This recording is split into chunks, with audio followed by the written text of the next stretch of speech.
পোষ্টটো দিছোঁ কাৰণ এইটো এটা ইম'শ্যনেল মমেণ্ট হয়নে নহয়।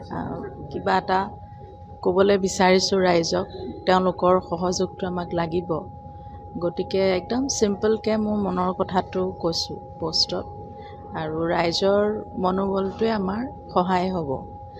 তো ৰাইজ যাতে ভাগি নপৰে, যাতে আমি ভাগি নপৰোঁ, আৰু ন্যায়টো আমাক লাগে। কি হ'ল দাদাৰ লগত, সঁচা ঘটনাটো আমাক লাগে। ছিংগাপুৰত থকা প্ৰবাসী ভাৰতীয়খিনি তেওঁলোক আহক, খোল খাওক, কথাখিনি কওক, আমাক জানিব লাগে। কোনো ক'তো লুকাই থাকিলে নহ'ব, আৰু কথাবিলাক বেলেগ বেলেগ এংগলত টানি থাকিলেও নহ'ব। যোনটো সত্য সেইটো কওক, যি দেখিছে সেইটো কওক, যাতে আমি গম পাওঁ আৰু দাদাক ন্যায় দিব পাৰোঁ, হয়নে নহয়। অন্ধকাৰত আমি থাকিব নোৱাৰোঁ। বছ সেইটো কাৰণেই পোষ্টটো দিছিলোঁ। তদন্ত তেওঁলোকে যেতিয়া আমাক দৰকাৰ হয় তেওঁলোকে নিশ্চয় যোগাযোগ কৰে, আৰু তেওঁলোকে খুব সুন্দৰভাৱে পৰিকল্পিতভাৱে আৰু খুব চিনচিয়াৰলি কৰি আছে কামখিনি। গতিকে আমি বিচাৰিছোঁ আৰু অকণমান খৰতকীয়া হওক, যাতে সোনকালে আমি তদন্তটো শেষ হয় আৰু ন্যায় পাওঁ।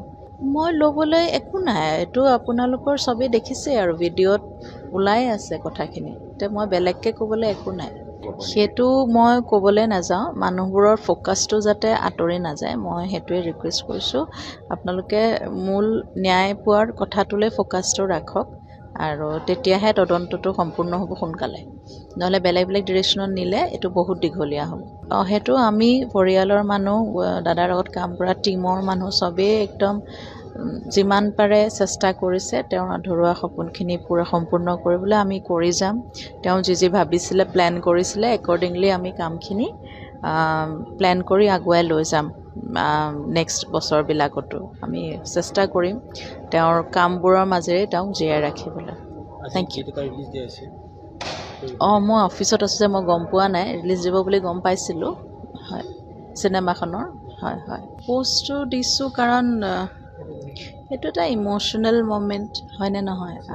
কিবা এটা ক'বলৈ বিচাৰিছোঁ ৰাইজক, তেওঁলোকৰ সহযোগটো আমাক লাগিব। গতিকে একদম চিম্পলকৈ মোৰ মনৰ কথাটো কৈছোঁ পোষ্টত, আৰু ৰাইজৰ মনোবলটোৱে আমাৰ সহায় হ'ব।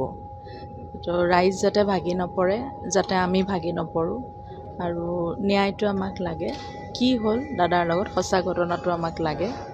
ছিংগাপুৰত থকা প্ৰবাসী ভাৰতীয়খিনি তেওঁলোক আহক, খোল খাওক, কথাখিনি কওক, আমাক জানিব লাগে। কোনো ক'তো লুকাই থাকিলে নহ'ব, আৰু কথাবিলাক বেলেগ বেলেগ এংগলত টানি থাকিলেও নহ'ব। যোনটো সত্য সেইটো কওক, যি দেখিছে সেইটো কওক, যাতে আমি গম পাওঁ আৰু দাদাক ন্যায় দিব পাৰোঁ, হয়নে নহয়। অন্ধকাৰত আমি থাকিব নোৱাৰোঁ। বছ সেইটো কাৰণেই পোষ্টটো দিছিলোঁ। তদন্ত তেওঁলোকে যেতিয়া আমাক দৰকাৰ হয় তেওঁলোকে নিশ্চয় যোগাযোগ কৰে, আৰু তেওঁলোকে খুব সুন্দৰভাৱে পৰিকল্পিতভাৱে আৰু খুব চিনচিয়াৰলি কৰি আছে কামখিনি। গতিকে আমি বিচাৰিছোঁ আৰু অকণমান খৰতকীয়া হওক, যাতে সোনকালে আমি তদন্তটো শেষ হয় আৰু ন্যায় পাওঁ।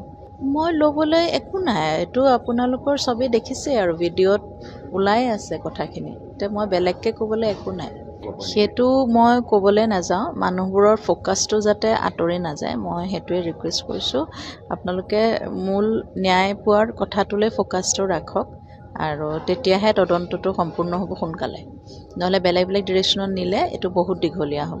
সেইটো আমি পৰিয়ালৰ মানুহ, দাদাৰ লগত কাম কৰা টীমৰ মানুহ চবেই একদম যিমান পাৰে চেষ্টা কৰিছে তেওঁৰ আধৰুৱা সপোনখিনি পূৰা সম্পূৰ্ণ কৰিবলৈ। আমি কৰি যাম। তেওঁ যি ভাবিছিলে, প্লেন কৰিছিলে, একৰ্ডিংলি আমি কামখিনি প্লেন কৰি আগুৱাই লৈ যাম। নেক্সট বছৰবিলাকতো আমি চেষ্টা কৰিম তেওঁৰ কামবোৰৰ মাজেৰে তেওঁক জীয়াই ৰাখিবলৈ। Thank you. মই অফিচত আছোঁ যে মই গম পোৱা নাই, ৰিলিজ দিব বুলি গম পাইছিলোঁ। হয়, চিনেমাখনৰ। হয়।